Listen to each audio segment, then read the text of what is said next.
teman-teman. Kami dari kelompok 8, perkenalkan saya Eskiel. Saya Febina. Saya Krista. Saya Chelsea. Jadi teman-teman, di video kali ini kami akan mempresentasikan mengenai bagaimana pengaruh penjajahan bangsa Portugis terhadap bangsa Indonesia. Check it out. Dadah. Halo teman-teman semuanya, jadi kami dari kelompok 8 di sini kami akan membahas mengenai pengaruh jajahan bangsa Portugis terhadap Indonesia pada bidang kesenian, agama, dan juga bidang bahasa. Sebelumnya teman-teman, bangsa Portugis merupakan bangsa Eropa pertama yang mendarat di Indonesia, yaitu pada Malaka pada tahun 1511.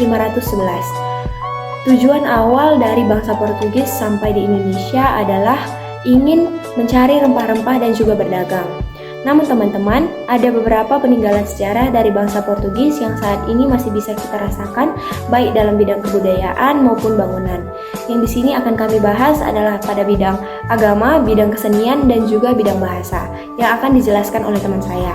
Selamat menyaksikan. Oke teman-teman, jadi yang pertama akan kita bahas adalah mengenai pengaruh penjajahan bangsa Portugis terhadap bangsa Indonesia dalam bidang agama. Nah teman-teman, umat Kristen tertua di Indonesia adalah Katolik. Tetapi perkembangan agama Katolik tersebut berkembang lebih pesat semenjak masuknya bangsa Portugis ke bangsa Indonesia. Awalnya pada tahun 1534, Tristão de Atayade, seorang kepala orang-orang Portugis pada tahun itu, berhasil menjadikan seorang raja di Mindanao menjadi orang Kristen. Tapi usahanya tersebut gagal karena raja tersebut meninggal. Teman-teman, perkembangan agama Katolik baru menjadi sangat pesat semenjak Antoni Galvão menjadi kepala tahun 1536 sampai 1540. Di Ternate, Galvão berhasil membangun suatu seminari untuk putra-putri daerah tersebut. Dan dari antara mereka lah muncul pemuka-pemuka agama Katolik.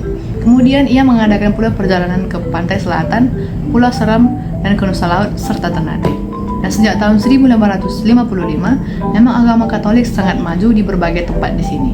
Ini karena Galvão berhasil mengarahkan sejumlah padri ke daerah tersebut. Dan sejak saat itu, agama Katolik menjadi berkembang sangat pesat di daerah Ambon dan kepulauan-kepulauan lainnya.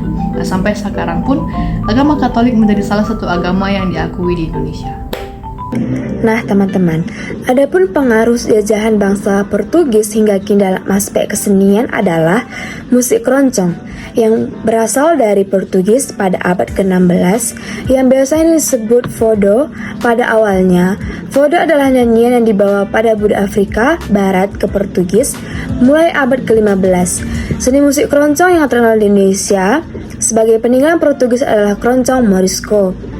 Nah teman-teman, ada juga bangunan peninggalan bangsa Portugis di Indonesia ada 5. Yang pertama itu Benteng Toluco. Benteng Toluco ini berada di Sangazi Utara, Maluku. Benteng ini berfungsi untuk menyimpan rempah-rempah dan sebagai pertahanan Portugis dari penjajahan lain. Yang kedua itu ada Benteng Orange, berasal di pesisir terletak di tengah kota. Benteng ini didirikan sebagai pengganti Benteng Malaya yang dihancurkan Spanyol, sekaligus wujud terima kasih Sultan Ternate karena membantu mengusir Spanyol. Yang ketiga itu ada Benteng Kalamata yang terletak di Kelurahan Kayu Merah, Ternate Selatan. Ini digunakan Portugis sebagai benteng pertahanan. Yang keempat, Penjara Tua Kemai ini adalah peninggalan paling populer Portugis di Minahasa.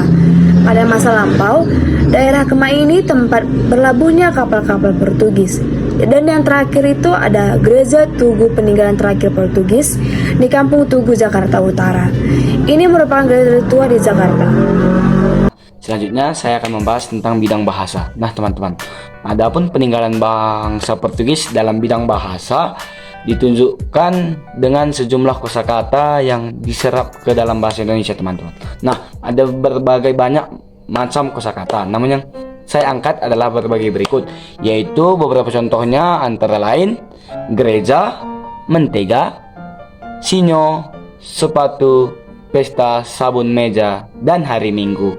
Nah teman-teman, hal ini mencerminkan peran yang dimainkan oleh bangsa Portugis di samping bahasa Melayu di seluruh pelosok Nusantara pada saat masa penjajahan teman-teman. Mungkin sekian yang bisa saya sampaikan dalam di bidang bahasa. Terima kasih.